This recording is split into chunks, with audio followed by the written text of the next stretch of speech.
الحمدللہ رب العالمین والصلاة والسلام علی اشرف الانبیاء والمرسلین اما بعد فاعوذ باللہ من الشیطان الرجیم من ہمزہ ونفخہ ونفثہ بسم اللہ الرحمن الرحیم رب اشرح لی صدری ویسر لی امری واحلل عقدۃ من لسانی یفقہوا قولی اللہم انفعنا بما علمتنا وعلمنا ما ينفعنا وزدنا علما فبشر عباد الذین یستمعون القول فيتبعون أحسنه أولئك الذين هداهم الله وأولئك هم أولو الألباب أعوذ بالله من الشيطان الرجيم بسم الله الرحمن الرحيم وجاء أهل المدينة يستبشرون اور آئے شہر والے یستبشرون وہ خوشیاں منا رہے تھے۔ یہ آیت نمبر 67 ہم پڑھ رہے ہیں اور آیت نمبر 61 سے یہ سیدنا لوط علیہ السلام کا قصہ جاری ہے کہ سیدنا لوط علیہ السلام کے پاس فرشتے آئے فلما جاء آل لوط المرسلون۔ تو آیت نمبر 61 سے لے کر آیت نمبر 66 تک اللہ تعالیٰ فرما رہے ہیں کہ حضرت لوط علیہ السلام کے پاس فرشتے آئے تھے۔ حضرت لوط علیہ السلام نے انہیں نہیں پہچانا وہ کون ہے، وہ تو انسان کی شکل میں تھے، بلکہ شروع میں تو سیدنا نوح علیہ السلام کو یہ پتہ ہی نہیں لگا کہ یہ فرشتے ہیں۔ ان کا یہی خیال تھا دیگر قوم والوں کی طرح کہ یہ انسان ہے، خوش شکل نوجوانوں کی شکل میں آئے تھے۔ بعد میں فرشتوں نے بتایا، جس کا ذکر شروع میں آ گیا ہے، کہ ہم تو عذاب لائے ہیں، ہم تو حق کے ساتھ آئے ہیں، یعنی عذاب کو حق کہا ہے یہاں، اور قوم کو اس میں شک کرنے والا کہا ہے کہ قوم اس میں شک کر رہی تھی۔ قالوا بل جئناک بما كانوا فیہ یمترون، انہوں نے کہا کہ ہم اے لوط آپ کے پاس وہ چیز لائے ہیں جس میں یہ لوگ شک کرتے ہیں، آپ کی قوم، یعنی عذاب حق کے بارے میں شک ہوتا ہے تو عذاب حق ہے، اور آگے اس کو حق بھی کہا وَأَتَيْنَاكَ بِالْحَقِّ، ہم آپ کے پاس حق لائے ہیں وَإِنَّا لَصَادِقُونَ، اور ہم سچے ہیں۔ تو یہاں عذاب کو حق کہا ہے، یعنی جو اللہ کے وعدے ہیں وہ حق ہیں، وہ ایسے ہیں جیسے کہ آپ سمجھے ہو چکا ہو۔ اللہ کے وعدے اس طرح حق ہوتے ہیں، باقی ان کا ایک وقت مقرر ہوتا ہے۔ تو فرشتوں نے بتایا کہ ہم حق لائے ہیں، یعنی عذاب، اور آپ کی قوم اس میں شک کرتی ہے۔ سیدنا لوط علیہ السلام کو حکم ہوا کہ آپ اپنے گھر والوں کو رات کو لے کر نکل جائیں، اور آپ اپنے گھر والوں کے پیچھے پیچھے رہیں اور کوئی مڑ کر نہ دیکھیں۔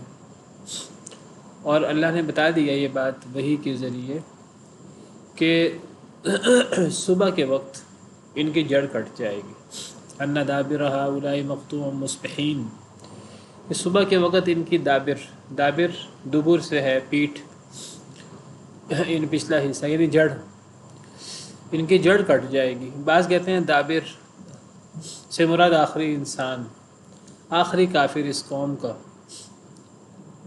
جو سب سے آخر میں ہلاک ہوگا، سب کے بعد ہلاک ہوگا۔ تو دابر سے مراد دبر، آخر۔ اب دابر سے مراد یا تو جڑ ہے، قوم کی جڑ ہی کٹ جائے، قوم اصل سے ہی ساری ختم ہو گئی، اور یا پھر دابر سے مراد ان کا آخری انسان ہے، بدبخت قوم کا آخری انسان بھی نہیں بچا، اور آخری انسان کو بھی صبح کے وقت پوری قوم کو آخری انسان سمیت ختم کر دیا گیا۔ بہرحال یہ ساری باتیں جو بعد میں ہوئی، لیکن یہاں تقدیم و تاخیر ہے اس قصے میں، یہاں وہ باتیں پہلے ذکر کر دی گئی ہیں۔ ایسے محسوس ہو رہا ہے جیسے سیدنا لوط علیہ السلام سے فرشتے ملے تو ملنے کے ساتھ ہی انہوں نے سیدنا لوط علیہ السلام کو یہ باتیں بتا دی، حالانکہ اصل ترتیب اس طرح نہیں ہے۔ اصل ترتیب وہی ہے جو سورہ ہود میں اور سورہ ذاریات میں آتی ہے۔ اب آیت نمبر 67 سے اب یہاں اللہ فرماتے ہیں وجاء اہل المدینۃ یستبشرون، اور آگے شہر والے وہ خوشیاں منا رہے تھے۔ اب یہ جو بات ہے وجاء اہل المدینۃ یستبشرون، یہ جو پیچھے ذکر ہو رہا ہے اس سے پہلے کا واقعہ ہے۔ اب وہ چیز ذکر پہلے ہوئی ہے لیکن وہ چیز ہوئی بعد میں ہے۔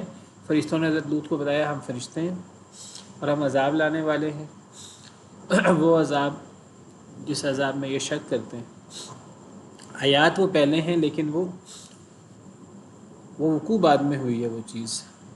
اور وجاء اہل المدینۃ یستبشرون، یہاں اور یہ آیت اور اس سے آگے جو آیات چل رہی ہیں وہ آیات ہیں بعد میں، لیکن وہ واقعہ زمانی اعتبار سے پہلے ہوا ہے۔ شہر والے آگے خوشیاں مناتے ہوئے، یہ کب کی بات ہے؟ یہ تب کی بات ہے جب حضرت لوط علیہ السلام کے پاس مہمان آئے۔ مہمان 3 نوجوان خوش شکل لڑکوں کی شکل میں آئے۔ حضرت لوط علیہ السلام بڑا پریشان ہوئے، جیسے کل میں نے تفصیل سے ذکر کیا۔ ان کا دل تنگ ہوا مہمانوں کو دیکھ کر، اور ان کا منہ بن گیا سی ابیہم، اور انہوں نے کہا یہ بڑا مشکل دن ہے۔ اور بہرحال اب مہمان تھے اور مہمان کا حق بہت بڑا ہے، اور مہمان کی میزبانی یہ بہت بڑا حق ہے۔ حدیث مبارکہ میں ہے، صحیح بخاری وغیرہ کی حدیث ہے، من کان یؤمن باللہ والیوم الآخر فلیکرم ضیفہ، جو اللہ اور آخرت پر ایمان رکھتا ہے تو اسے اپنے مہمان کی عزت افزائی کرنی ہے، مہمان کا دھیان کرنا ہے۔ تو سیدنا لوط علیہ السلام کو چاروں نہ چار مہمانوں کا دھیان کرنا پڑا، اور وہ مہمانوں کو اندر لے گئے۔ اب گھر کے اندر بند کر دیا، گھر کے اندر کہ کسی کو پتہ نہ لگے۔ تو ان کا ذہن یہ تھا کہ کسی کو پتہ نہ لگے میرے گھر میں خوبصورت لڑکوں کی شکل میں مہمان آئے ہیں، کیونکہ حضرت لوط کی قوم والے وہ لڑکوں کے ساتھ برا عمل کرتے تھے، مردوں کے ساتھ ہم جنس پرستی، اس بدترین فعل میں وہ مبتلا تھے، اور یہ کام اس قوم سے پہلے بحیثیت قوم کسی نے بھی نہیں کیا۔ انہوں نے اس بدترین بدعت کو ایجاد کیا۔ تو اس سے ڈرتے ہوئے سیدنا لوط علیہ السلام شدید پریشان تھے۔ حضرت لوط علیہ السلام کو ابھی نہیں پتہ کہ یہ فرشتے ہیں۔ اب شہر والوں کو اطلاع ہو گئی بیوی کے ذریعے۔ حضرت لوط کی بیوی حضرت لوط کے گھر رہتے ہوئے حضرت لوط کی مخالف تھی، تو شہر والوں کو پتہ لگ گیا، وہ خوشیاں مناتے دوڑتے ہوئے آئے۔ یہاں تو خوشیاں مناتے ہوئے آنے کا ذکر ہے، سورہ ہود میں ہے وَجَاءَهُ قَوْمُهُ يُهْرَعُونَ إِلَيْهِ، وہ دوڑتے ہوئے آئے۔ وَمِن قَبْلُ كَانُوا يَعْمَلُونَ السَّيِّئَاتِ، اور اس سے پہلے وہ برے کام کرتے تھے، وہ پہلے بھی اسی قسم کے مردوں کے ساتھ بدفعلی ان چیزوں میں مبتلا تھے۔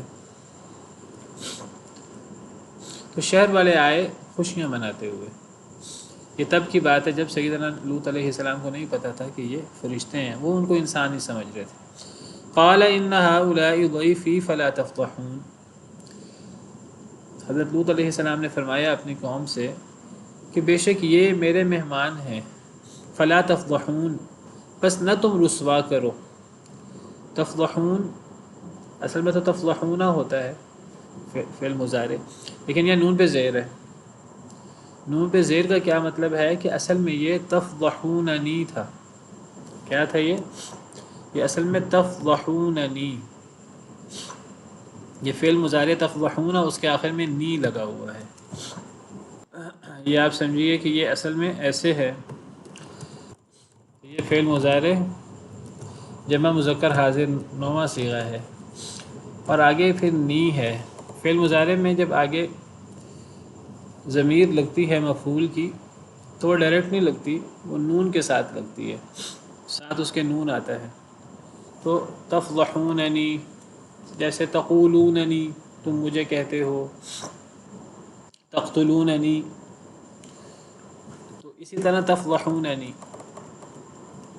اور پھر جب دو نون اکٹھے ہوئے ہیں تو یہ پہلا نون زبر نہ، یہ آپ سمجھیے گرا دیا گیا ہے، تو یہ باقی رہ گیا تفضحونی، اور اس کی پھر یا بھی گرا دی گئی ہے، تو باقی کیا رہ گیا تفضحونی۔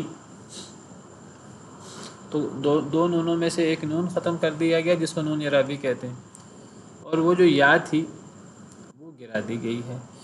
اور یہ جو نون کے نیچے زیر ہے، یہ اصل میں یہ بتا رہا ہے کہ یہ نون زبر نون اعرابی نہیں ہے تفضحون، بلکہ یہ اصل میں وہ نون ہے جو یا سے پہلے آتا ہے، تو آگے یا تھی اور وہ یا گر چکی ہے۔ اب ہم معنی کریں گے تفضحون کا مطلب ہے تم سب رسوا کرتے ہو، اور نی کا مطلب مجھے، تو اب فلا تفضحونی، اچھا اس کا نون تو اس لیے گر گیا ہے، یہ جو لا شروع میں یہ نہیں کا ہے، جب شروع میں لا نہیں کا ہے تو پھر نون اعرابی گر جاتا ہے، تو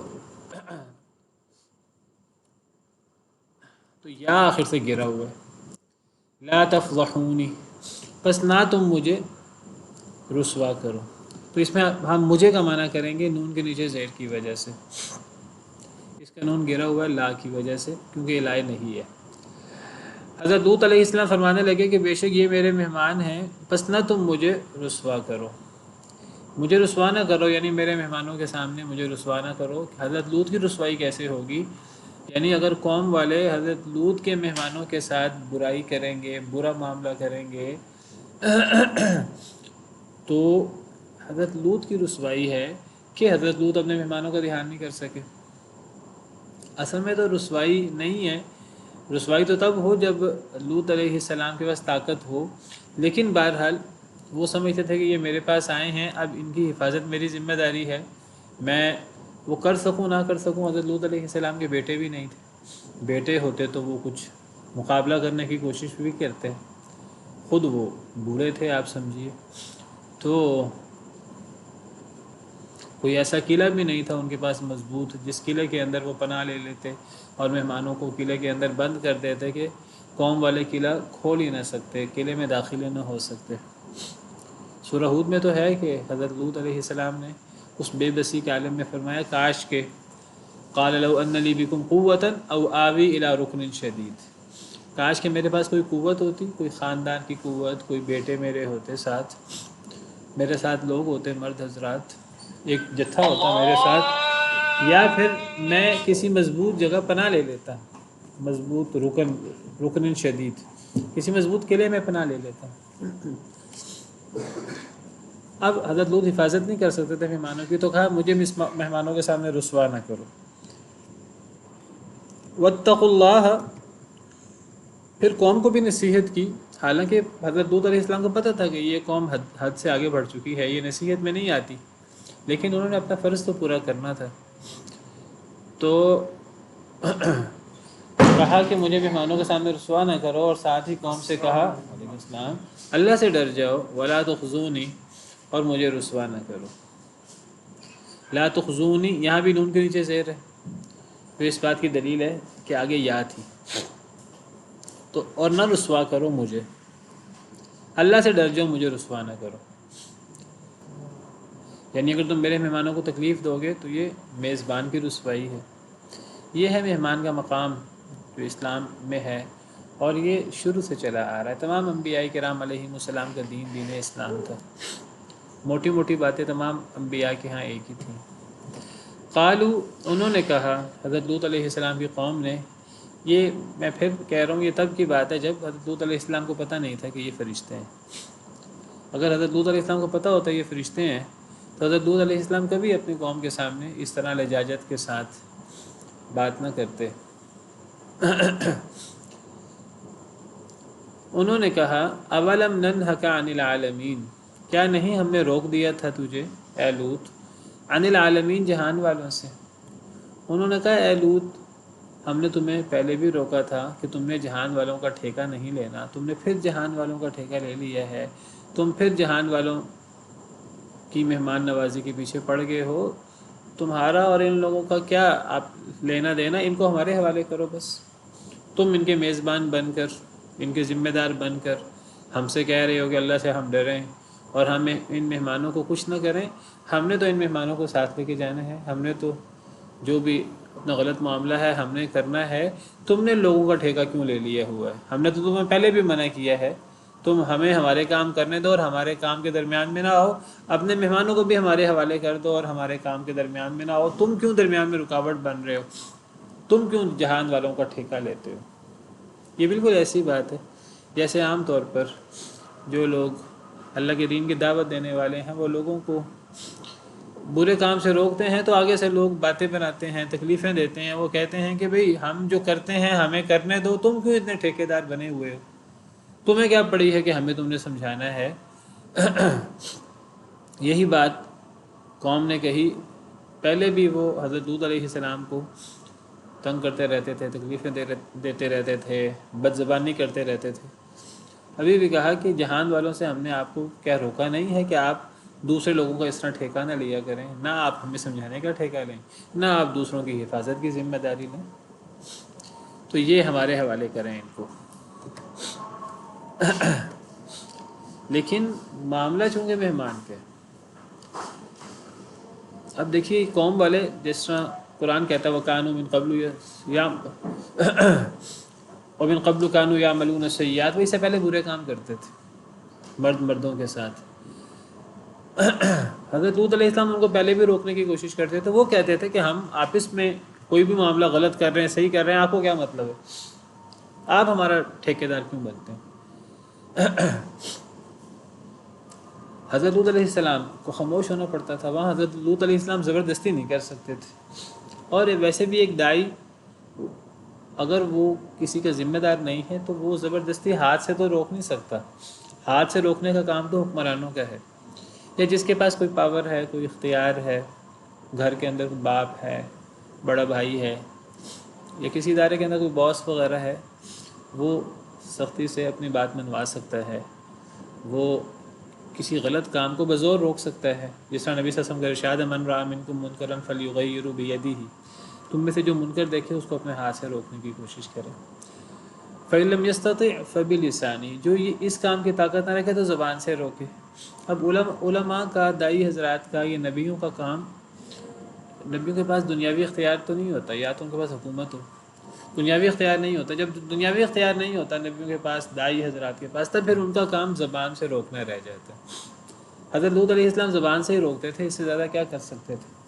لیکن یہاں معاملہ اب یہ ہے کہ یہاں حضرت لوط علیہ السلام کے پاس چونکہ وہ مہمان ہیں، حضرت لوط اگر ان کو روکتے تھے قوم کو آپس میں ایک دوسرے کے ساتھ غلط فعلی سے، وہ نہیں روکتے تھے حضرت لوط علیہ السلام، تب وہ خاموش ہو جاتے تھے۔ لیکن یہاں اب مسئلہ مہمان کا تھا، مہمان کا کتنا بڑا ہے، حضرت لوط علیہ السلام کو بار بار ان کی منت کرنی پڑی، اور ان کے سامنے کہنا پڑا کہ میرے مہمانوں کے سامنے مجھے رسوا نہ کرو۔ پیچھے 2 دفعہ وہ کہہ چکے ہیں فلا تفضحون، مجھے رسوا نہ کرو، یہ میرے مہمان ہیں، واتقوا اللہ ولا تخزون، اللہ سے ڈرو اور مجھے رسوا نہ کرو۔ پھر آگے سے قوم والوں نے ڈانٹ دیا اور کہا کہ ہم نے آپ کو کہا، ہم نے آپ کو روک نہیں دیا تھا جہان والوں سے۔ لیکن حضرت لوط علیہ السلام ابھی بھی ان کو بچانے کے لیے کہتے ہیں قال ہؤلاء بناتی ان کنتم فاعلین، یہ میری بیٹیاں ہیں اگر تم نے کچھ کرنا ہے تو، میرے مہمانوں کو چھوڑ دو، یہ میری بیٹیاں ہیں۔ یہ بات سیدنا لوط علیہ السلام نے کس دل کے ساتھ اور کس یعنی پریشانی کے عالم میں کہی ہوگی۔ یہ میری بیٹیاں ہیں، یعنی حضرت لوط علیہ السلام کا بیٹا کوئی نہیں تھا، بیٹیاں تھیں، اور قوم کی بدبختی اور کم بختی اور قوم کتنی پس ذہن کی ہے یہ حضرت لوط کے سامنے۔ لیکن وہ مہمانوں کو بچانے کے لیے، میں صرف یہ آپ کے سامنے اجاگر کرنا چاہتا ہوں مہمان کا حق کتنا بڑا ہے، اور یہ بات پرانے ادیان سے چلی آ رہی ہے۔ حضرت لوط کہتے ہیں میری بیٹیاں ہیں، میری بیٹیوں سے شادی کر لو، تم نے اپنی خواہش پوری کرنی ہے جنسی، تو جو اللہ نے ایک نظام رکھا ہے شادی کر کے، نکاح کر کے، وہ میری بیٹیوں سے خواہش پوری کر لو شادی کر کے، یعنی وہ مہمانوں کو بچانے کے لیے اس لیول تک جانے کو تیار ہیں کہ بدترین لوگوں کو وہ کہتے ہیں میری بیٹیوں سے شادی کر لو، اپنی خواہش وہاں سے پوری کر لو، میرے مہمانوں کو چھوڑ دو، میرے مہمانوں کے ساتھ برا سلوک نہ کرو۔ بعض مفسرین کہتے ہیں کہ بناتی سے مراد قوم کی بیٹیاں ہیں، نبی اپنی قوم کا روحانی باپ ہوتا ہے، اور قوم، سارے قوم والے وہ نبی کے روحانی بیٹے بیٹیاں ہوتے ہیں۔ روحانی باپ اور روحانی بیٹے بیٹیاں کا مطلب یہ ہے کہ نبی حقیقی باپ نہیں ہوتا، نہ قوم والے حقیقی بیٹے بیٹیاں ہوتے ہیں۔ اگر قوم والے حقیقی بیٹے بیٹیاں ہوں تو نبی تو قوم میں شادی بھی نہیں کر سکتا۔ نبی قوم کا حقیقی باپ نہیں ہوتا، وہ ان کا روحانی باپ ہوتا ہے، یعنی نبی کا مقام اتنا بلند ہوتا ہے جیسے بیٹوں کو باپ کا عزت اور احترام کرنا چاہیے، اور نبی کے سامنے قوم کی حیثیت ایسے کہ قوم والے جو ہیں وہ گویا کہ نبی کے بیٹے بیٹی ہیں روحانی طور پر. اسی لیے قرآن کریم میں نبی کریم صلی اللہ علیہ وسلم کے ازواج مطہرات کو مومنوں کی مائیں قرار دیا گیا ہے. مائیں سے مراد کیا ہے؟ یعنی روحانی مائیں، مقام اور مرتبے کے اعتبار سے مائیں. یہ مراد نہیں کہ وہ حقیقی مائیں. سورہ احزاب میں اللہ فرماتے ہیں النبی اولیٰ بالمؤمنین من انفسہم وازواجہ امہاتہم. نبی تو مومنوں سے ان کی جان سے بھی زیادہ حق رکھتا ہے. مقام اور مرتبے کی بات ہو رہی ہے. بیٹے کے لیے سب سے بڑا مرتبہ باپ کا، ماں کا، باپ کا ہوتا ہے. تو نبی مومنوں کے لیے تو ان کے اپنی جان سے بھی زیادہ حق رکھتا ہے. اور نبی کی بیویاں مومنوں کی مائیں ہیں، یعنی مقام اور مرتبے کے اعتبار سے، حقیقت میں نہیں. اگر حقیقت میں قوم کی مائیں ہوں تو ان کو قوم سے پردہ کرنے کی بھی ضرورت نہیں ہے. ماں کا اولاد سے پردہ نہیں ہوتا، لیکن اللہ نے تو ازواج مطہرات کو صحابہ کرام سے پردہ کرنے کا حکم دیا. وَإِذَا سَأَلْتُمُوهُنَّ مَتَاعًا فَاسْأَلُوهُنَّ مِن وَرَاءِ حِجَابٍ. جب وہ لوگ ازواج مطہرات سے سوال کریں، جب تم ان سے سوال کرو ازواج مطہرات سے، تو حجاب کے پیچھے سے ان سے سوال کرو. گویا کہ وہ حقیقی مائیں نہیں ہیں، وہ مقام و مرتبے کے اعتبار سے مائیں ہیں. حقیقی ماں سے بھی بڑھ جاتا ہے مقام و مرتبہ. نبی کی بیویوں کا مرتبہ مومنوں کی ماں کا، تو نبی کا درجہ مومنوں کے باپ کا مقام و مرتبے کے اعتبار سے. ورنہ حقیقی طور پر تو اللہ نے نبی صلی اللہ علیہ وسلم کے حوالے سے فرمایا کہ ما کان محمد ابا احد من رجالکم ولکن رسول اللہ وخاتم النبیین. سورہ احزاب میں کہ محمد صلی اللہ علیہ وسلم تم میں سے کسی مرد کے باپ نہیں ہے. حقیقی باپ کی بات ہو رہی ہے. یہ آیت کریمہ نازل ہوئی اصل میں حضرت زید بن حارثہ جو نبی صلی اللہ علیہ وسلم کے منہ بولے بیٹے تھے، آزاد کردہ غلام تھے. بعد میں نبی صلی اللہ علیہ وسلم نے انہیں بیٹا بھی بنا لیا تھا. اب چونکہ انہوں نے اپنی بیوی کو طلاق دے دی تھی، تو اللہ تعالیٰ کا حکم یہ تھا کہ اللہ تعالیٰ وہ کفار کے ہاں وہ رسم یہ تھی کہ منہ بولے بیٹے کو حقیقی بیٹے کی طرح سمجھتے تھے. اللہ تعالیٰ فرماتے ہیں کہ کوئی بندہ کسی کو منہ بولا بیٹا بنا سکتا ہے، کسی کے ساتھ بیٹے والا معاملہ کر سکتا ہے، لیکن منہ بولا بیٹا کہنے سے کسی کو وہ حقیقی بیٹا بن نہیں جائے گا. تو جو حقیقی بیٹا اور اس کی بیوی بہو وہ حرام ہوتی ہے سسر پر، تو اللہ تعالیٰ فرماتے ہیں منہ بولے بیٹے کی بیوی سسر پر حرام نہیں ہوتی. اب جاہلیت میں منہ بولا بیٹا وہ حقیقی بیٹے کی طرح ہوتا تھا. ہمارے ہاں بھی آج لوگ اڈاپٹ کر لیتے ہیں، پھر وہ ان کو حقیقی بیٹوں کی طرح سمجھتے ہیں. وہ بیٹے بن کر ان کے ساتھ رہتے ہیں، ان کی بیٹیاں وہ کہتے ہیں ہماری بہنیں ہیں. پردہ وغیرہ کا بھی دھیان نہیں کرتے. تو حالانکہ ان سب چیزوں کا دھیان کرنا چاہیے. اللہ تعالیٰ فرماتے ہیں یہ منہ کی باتیں ہیں. کوئی بندہ کسی کو بیٹا کہہ لے، بیٹی کہہ لے، کوئی کسی کو ماں کہہ لے، باپ کہہ لے، تو یہ منہ کی باتیں ہیں. کسی کی کفالت کرنا ایک الگ بات ہے، وہ پسندیدہ ہے اسلام میں، لیکن اس سے حقیقی رشتے بدل نہیں جاتے. کسی کو باپ کہنے سے حقیقی باپ نہیں بن جائے گا، کسی کو بیٹا کہنے سے حقیقی بیٹا نہیں بن جائے گا. تو اللہ تعالیٰ نے یہاں سورہ احزاب میں صراحت کر دی کہ نبی صلی اللہ علیہ وسلم تم میں سے کسی مرد کے باپ نہیں ہے. جس وقت یہ آیات نازل ہوئی اس وقت نبی صلی اللہ علیہ وسلم کا کوئی حقیقی بیٹا حیات نہیں تھا. بیٹیاں تھیں آپ کی حضرت فاطمہ، تو کسی مرد کے باپ نہیں ہے، حقیقی باپ. تو یہاں مراد حضرت زید بن حارثہ کے آپ کے حقیقی بیٹے ہونے کی نفی ہے. وہ آپ کے حقیقی بیٹے نہیں ہیں. جب وہ حقیقی بیٹے نہیں ہیں تو پھر آپ ان کی بیوی سے جن کو انہوں نے طلاق دے دی ہے آپ ان سے شادی کر سکتے ہیں، وہ آپ کی بہو نہیں ہے. ہاں اگر حقیقی بیٹے کی بیوی ہوتی ہے، حقیقی بیٹے کی بیوی تو طلاق کے بعد بھی مستقل دائمی حرام ہوتی ہے سسر کے لیے. اللہ تعالیٰ نے یہاں اس رسم کا خاتمہ کرنا تھا کہ یہ منہ کی باتیں ہیں. اسی طرح زہار کر لینا بیوی سے، بیوی کو ماں کہہ دینا ناراضگی میں، یہ بھی منہ کی بات ہے. منہ کی بات کہنے سے بیوی ماں نہیں بن جاتی، بیوی بیوی رہے گی. لیکن یہ چیزیں اسلام میں پسندیدہ نہیں ہیں. اللہ تعالیٰ کہتے ہیں کہ یہ تمہاری منہ کی باتیں ہیں. ذالکم قولکم بافواہکم، یہ تمہاری منہ کی باتیں ہیں. واللہ یقول الحق، اللہ حق کہتے ہیں. وہو یہدی السبیل، اور سیدھے راستے کی رہنمائی کرتے ہیں. بہرحال بات دور نکل رہی ہے. تو میں یہ کہنا چاہ رہا تھا کہ ایک تفسیر اس آیت کریمہ کی یہ ہے کہ سیدنا لوط علیہ السلام نے اپنی بیٹیاں پیش کر دی، ان سے شادی کر لو. اور ایک تفسیر یہ ہے کہ انہوں نے اپنی قوم کی بیٹیوں جو انہی لوگوں کی بیویاں تھیں کہا کہ تمہاری بیویاں تم میرے روحانی بیٹے ہو، تمہاری بیوی میری روحانی بیٹیاں ہیں، تم اپنی بیویوں سے اپنی خواہش پوری کرو، تم غلط راستہ کیوں اختیار کرتے ہو؟ پھر ان کو سمجھایا۔ دونوں تفسیریں صحیح ہو سکتی ہیں۔ بیٹیاں پیش کرنا بھی وہ اس لیول پہ حضرت لوط علیہ السلام پریشان ہو چکے تھے مہمانوں کی حفاظت کے لیے، دونوں تفسیریں صحیح ہو سکتی ہیں۔ بلکہ پہلی تفسیر بیٹیوں والی زیادہ بہتر لگتی ہے، ان کنتم فاعلین، اگر تم نے کرنا ہی ہے تو تم نکاح کر کے ان سے شادی کر لو، اپنے خواہش پوری کر لو۔ لیکن وہ تو کوئی بات سننے کو تیار نہیں تھی۔ سر مہمانوں کے ساتھ ساتھ انہیں یہ بھی تو تھا نا کہ یہ کتنا برا فیل ہے، یہ کرنا چاہتے ہیں، اس وجہ سے بھی نہیں، وہ برا فیل تو کر ہی رہے تھے آپس میں۔ حضرت لوط ان کو روکتے ہوئے تو اس لیول تک نہیں گئے تھے۔ اس سے مہمانوں کا مقام مرتبہ ضرور ظاہر ہوتا ہے کہ کتنا بڑا مقام ہے اسلام کے نظر میں۔ حضرت لوط کا دین بھی تو اسلام تھا نا۔ اسی طرح ابوبکر صدیق بھی ایک ترتیب فالو کرتے تھے اس کے ساتھ۔ جی جی، نہیں وہ تو اللہ تعالیٰ نے پھر حکم دیا کہ آپ، وہ مصطح بن اساسہ تھے، تو اللہ تعالیٰ نے حضرت ابوبکر صدیق سے کہا کہ ان سے غلطی ہو گئی ہے، تو آپ نہیں چاہتے کہ اللہ آپ کو معاف کرے، اگر آپ چاہتے ہیں اللہ آپ کو معاف کرے تو آپ بھی ان لوگوں کو معاف کر دیں۔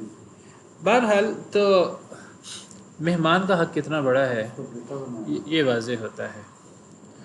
لیکن حضرت لوط کی ان تمام کوششوں کے باوجود ان کے سر پہ نشہ سوار تھا، تو وہ باز نہ آئے۔ اللہ تعالیٰ فرماتے ہیں لعمرک انہم لفی سکرتہم یعمہون۔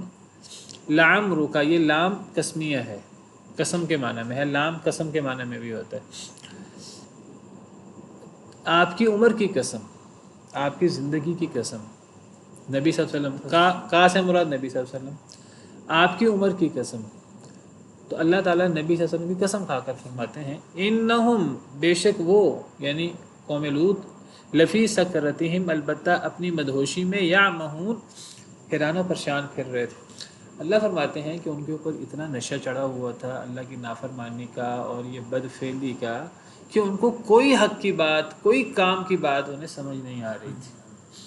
حضرت لوط علیہ السلام نے انہیں سمجھایا اتنا اور اچھے طریقے سے سمجھایا، لیکن ان کو کوئی بات سمجھ نہیں آ رہی تھی۔ اللہ قسم اٹھا کر فرماتے ہیں اے نبی آپ کی زندگی کی قسم،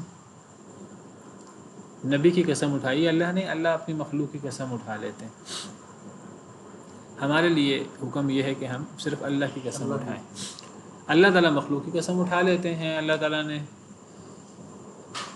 فجر کی قسم اٹھائی ہے، اللہ تعالیٰ نے رات کی قسم اٹھائی ہے، اللہ تعالیٰ نے سورج کی قسم اٹھائی ہے، چاند کی قسم اٹھائی ہے، والفجر والشمس واللیل والضحیٰ۔ تو اللہ اپنی مخلوق کی قسم اٹھا لیتے ہیں، اس سے مخلوق کی عظمت اور مقام ظاہر ہوتا ہے۔ تو یہاں اللہ تعالیٰ نبی صلی اللہ علیہ وسلم اور نبی صلی اللہ علیہ وسلم کی عمر اور آپ کی مبارک زندگی جو بڑی بہترین زندگی تھی، اللہ تعالیٰ عبادت والی، اللہ اس کی قسم اٹھا کر اللہ تعالیٰ فرما رہے ہیں کہ وہ لوگ اپنی مدہوشی میں حیران و پریشان پھر رہے تھے، ان کو کوئی عقل مت کی بات سمجھ ہی نہیں آ رہی تھی۔ تو اللہ قسم اٹھا سکتے ہیں اپنی مخلوق کی، ہمارے لیے اجازت نہیں ہے۔ وہ اپنی سرکشی میں حیران و پریشان پھر رہے تھے۔ یعنی انسان جب اللہ کی نافرمانی کرتا تو نافرمانی کرتے کرتے اس لیول پہ پہنچ جاتا ہے کہ وہ آپ سمجھے ہوش و حواس سے عاری ہو جاتا ہے۔ یا مہون، یا مہون عامہ سے ہے، ایک عین میم یا ہوتا ہے، میں پہلے بھی کئی دفعہ واضح کر چکا ہوں، اور ایک عین میم ہا ہوتا ہے۔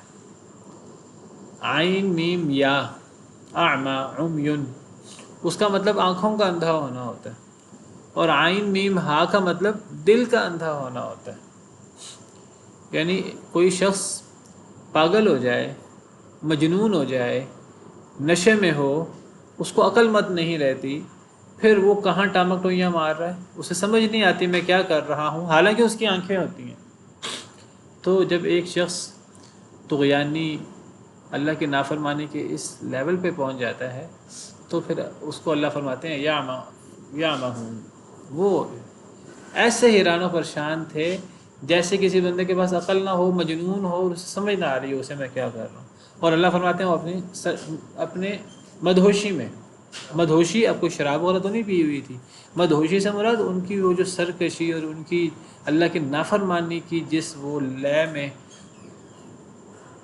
جس مدہوشی میں وہ پڑ چکے تھے، وہ اب ان کو سمجھ کچھ نہیں آ رہا تھا وہ کیا کریں، وہ کوئی کسی کی بات سننے کو تیار نہیں تھے۔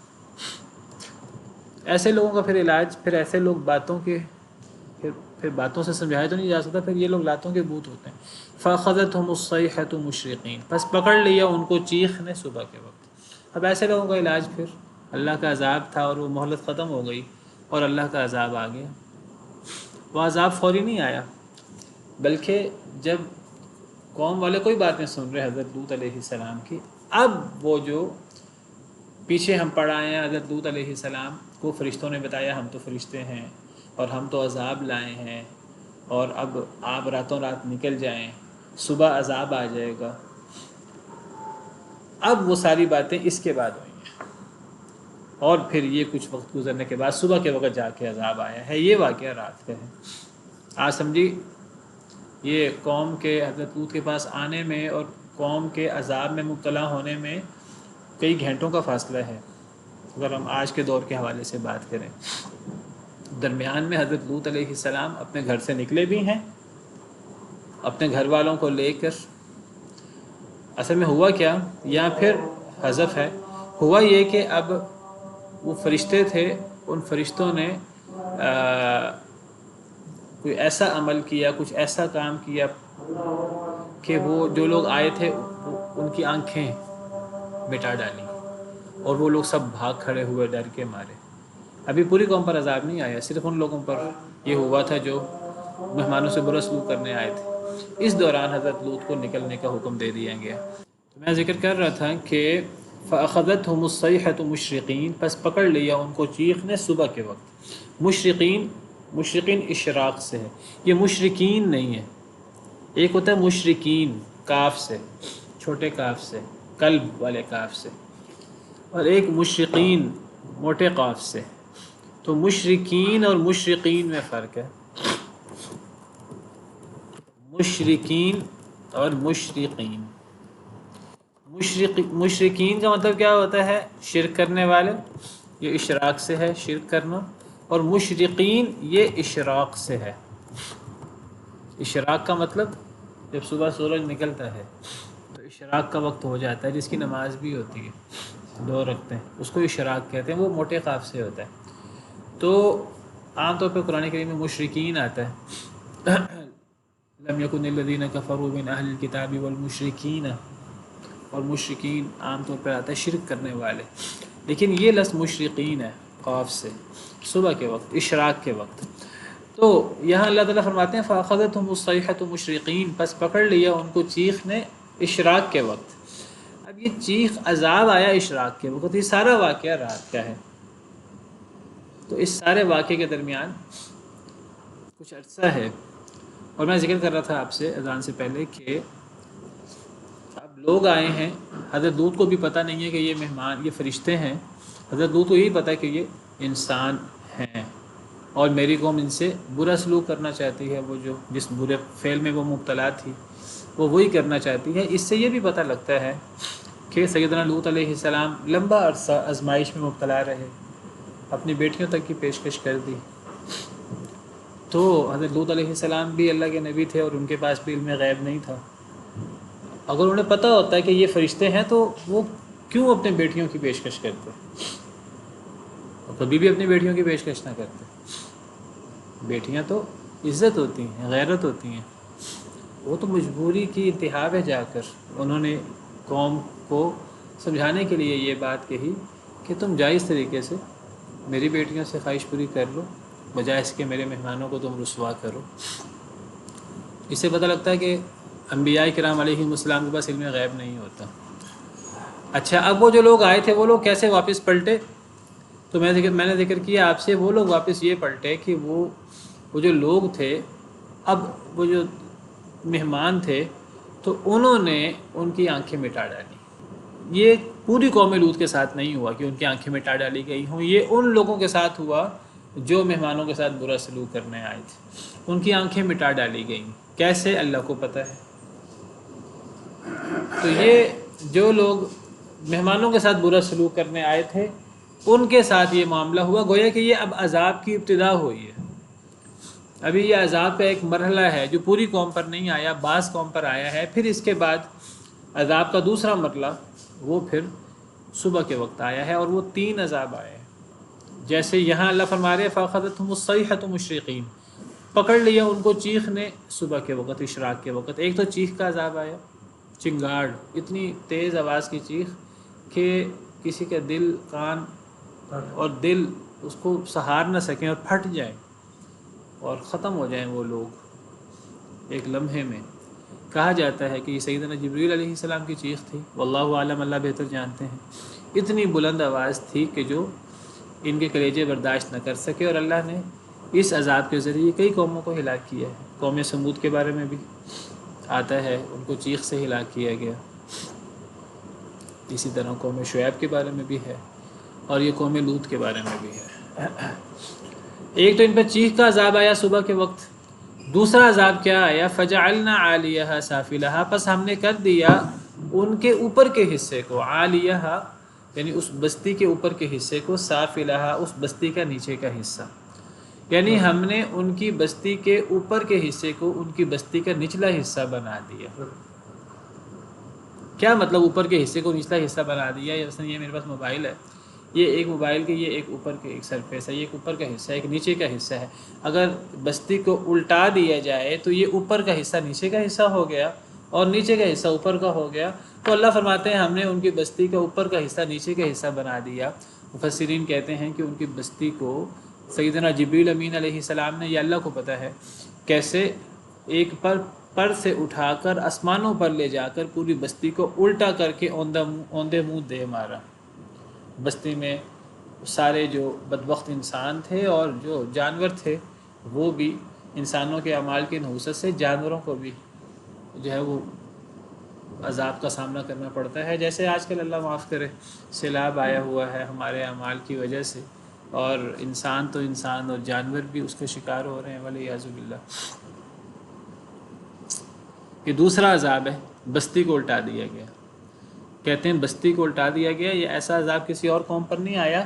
اصل میں اس قوم نے ایسا کام کیا تھا جو اور قوموں نے کیا بھی نہیں، اور اس قوم نے اس برے فعل کی ابتدا کی کہ انہوں نے، جو اللہ نے ایک سسٹم بنایا جنسی خواہش پورا کرنے کا، انہوں نے اس سسٹم کو الٹا کر دیا، تو اللہ نے ان پر عذاب بھی اسی جیسا نازل کیا کہ ان کے لیے اللہ نے بستی الٹا دی۔ بدترین عذاب دوسرا، ہم نے بستی کے اوپر کے حصے کو بستی کا نچلا حصہ بنا دیا۔ اور تیسرا عذاب، وَأَمْطَرْنَا عَلَيْهِمْ حِجَارَةً مِّن سِجِّيلٍ، ہم نے بارش برسائی ان کے اوپر پتھروں کی، من سجیل ٹھیکری کے۔ تو تین عذاب ان کے اوپر آئے وقفے کے بعد، یہ صبح کے وقت آئے ہیں تینوں عذاب، چیخ کا عذاب، بستی الٹانے کا عذاب، اور پتھروں کی بارش۔ یہ تین عذاب اس لیے نہیں آئے کہ لوگ قابو نہیں آ رہے تھے، اس عذاب سے کوئی بچ جاتا تھا تو دوسرے عذاب بھیجا، دوسرے عذاب سے کوئی بچ گیا تو تیسرا عذاب بھیجا۔ اللہ کے عذاب ایسے نہیں ہوتے کہ کوئی اللہ کا عذاب ہے اور کوئی بچ جائے۔ یہ اللہ کے غضب کی نشانی کہ اللہ نے ایک نہیں تین عذاب بھیجے، ورنہ اللہ تو چونٹیوں کے ذریعے اور اللہ چوہوں کے ذریعے، اللہ کسی کو ہلاک کرنا چاہیں اللہ ہلاک کر دیتے ہیں بابیلوں کے ذریعے، اور کوئی اللہ کے عذاب سے بچ نہیں سکتا۔ تو یہ اللہ کے سسٹم میں کوئی کمی نہیں ہے، یہ اللہ کے غضب کی، اللہ کی ناراضگی کی دلیل ہے۔ تین عذاب، اور چوتھا عذاب اس قوم پر آیا، ان لوگوں پر آیا جو لوگ مہمانوں کے ساتھ برا سلوک کرنے آئے تھے، جو بدترین عمل تھا، اور حضرت لوط جس کے لیے شریف پر شان تھے۔ اس کا ذکر کہاں ہے؟ اس کا ذکر سورہ قمر میں ہے۔ سورہ قمر میں اللہ فرماتے ہیں، وہاں بھی حضرت لوط کا قصہ ہے، وہاں اللہ فرماتے ہیں وَلَقَدْ رَاوَدُوهُ عَنْ ضَيْفِهِ فَطَمَسْنَا أَعْيُنَهُمْ فَذُوقُوا عَذَابِي وَنُذُرِ، کہ حضرت لوط علیہ السلام کی قوم نے حضرت لوط کو مہمانوں کے بارے میں خراب کرنے کی کوشش کی، مہمانوں کے بارے میں پھسلانے کی کوشش کی حضرت لوط علیہ السلام کو، جی مہمان ہمارے حوالے کر دو، ہمارے حوالے کر دو۔ فَطَمَسْنَا أَعْيُنَهُمْ، تو ہم نے ان کی آنکھیں مٹا ڈالی۔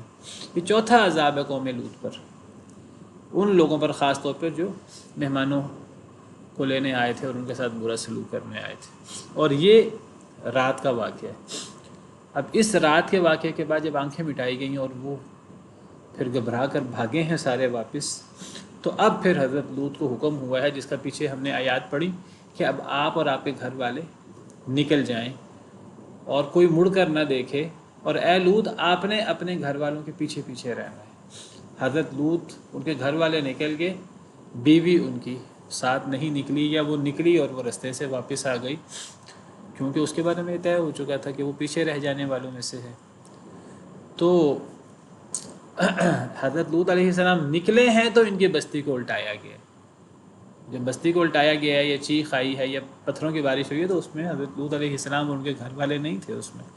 اللہ تعالیٰ نبیوں کو نکال دیتے ہیں، بلکہ نبیوں اور نیک لوگوں کی وجود کی برکت ہوتی ہے۔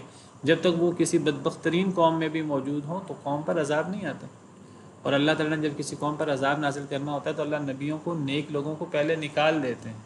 اس سے پتہ لگتا ہے کہ وہ نبی اور وہ نیک لوگ کتنے برکت والے ہوتے ہیں اس قوم کے لیے، اور وہ قوم ان کو تنگ کر رہی ہوتی ہے اور ان کو تکلیفیں دے رہی ہوتی ہے اور ان کو باتیں بنا رہی ہوتی ہے، حالانکہ اگر وہ نہ ہوتے تو اس قوم پر پہلے عذاب آ جاتا۔ اللہ قرآن میں فرماتے ہیں وَمَا كَانَ اللَّهُ لِيُعَذِّبَهُمْ وَأَنْتَ فِيهِمْ، اللہ قریش کو کیسے عذاب دے جب وہ آپ ان میں موجود ہیں۔ وَمَا كَانَ اللَّهُ مُعَذِّبَهُمْ وَهُمْ يَسْتَغْفِرُونَ، اللہ انہیں کیسے عذاب دے حالانکہ ان میں استغفار کرنے والے موجود ہیں۔ تو نبی کی موجودگی، استغفار کرنے والے نیک لوگوں کی موجودگی، یہ بدترین لوگوں پر بھی عذاب کو روک دیتی ہے۔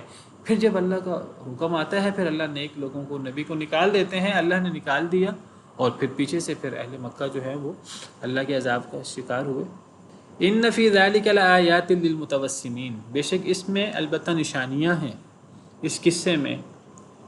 یہ نہیں فرمایا لآیتن، نشانیاں، بہت ساری نشانیاں ہیں للمتوسمین، غور و فکر کرنے والوں کے لیے۔ جو لوگ غور و فکر کرتے ہیں، تدبر کرتے ہیں، گہرائی کے ساتھ ان آیات کا مطالعہ کرتے ہیں، ان کے لیے اس میں سینکڑوں، ہزاروں سامان ہیں غور و فکر کے، ہدایت کے، سیکھنے کے، عبرت کے۔ وَإِنَّهَا لَبِسَبِيلٍ مُقِيمٍ، اور بے شک یہ قوم لوط لَبِسَبِيلٍ مُقِيمٍ، البتہ ساتھ رستے کے سیدھے، یہ قوم سیدھے رستے کے ساتھ تھی، یعنی سیدھے رستے پر تھی، یعنی شاہراہ پر یہ قوم آباد تھی۔ قوم لوط شاہراہ پر آباد تھی، کیا مطلب؟ یعنی جب نبی کریم صلی اللہ علیہ وسلم کی بات ہو رہی ہے، آپ صلی اللہ علیہ وسلم، اور یہ مکہ کی آیات ہیں، مکی صورت ہے، تو قریش کے لوگ آپ کو پتہ ہے کہ وہ تجارت کرتے تھے، وہ شام کا سفر کرتے تھے اور یمن کا سفر کرتے تھے۔ تو جب قریش کے لوگ تجارت کے لیے شام کی طرف سفر کرتے تھے تو شام کے راستے میں یہ جو ان کا مین شاہراہ تھی، تو مین شاہراہ پر یہ قوم لوط کے کھنڈرات آتے تھے۔ تو یہ قوم لوط جو ہے یہ گویا کہ شاہراہ کے بر لب سڑک یہ قوم تھی، اور یہ اللہ کا اس قوم پر دیگر انعامات کی طرح یہ انعام بھی تھا کہ یہ بڑی سڑک کے ساتھ تھی۔ ان فی ذلک لآیۃ للمؤمنین، بے شک اس میں البتہ نشانیاں ہیں ایمان لانے والوں کے لیے۔ وَإِنْ كَانَ أَصْحَابُ الْأَيْكَةِ لَظَالِمِينَ، یہاں سے قوم شعیب کا، نئی قوم کا قصہ شروع ہو رہا ہے، وہ انشاءاللہ کل پڑھتے ہیں بشرط زندگی۔ سبحان ربک رب العزۃ عما یصفون وسلام علی المرسلین والحمد للہ رب العالمین۔